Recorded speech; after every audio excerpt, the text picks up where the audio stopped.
I've got an itch I can't scratch, I'm missing a piece that completes a whole part of me, an open wound scar to see. Everybody come here, gather round, welcome to the freak show, the best in town. What the hell's wrong with me? I don't get along with anybody, honestly.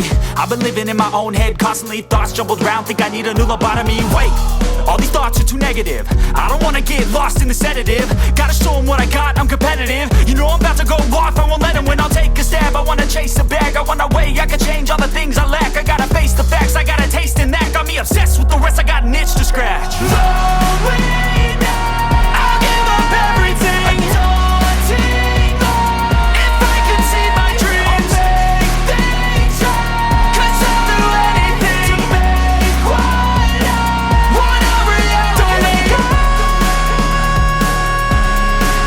don't let go.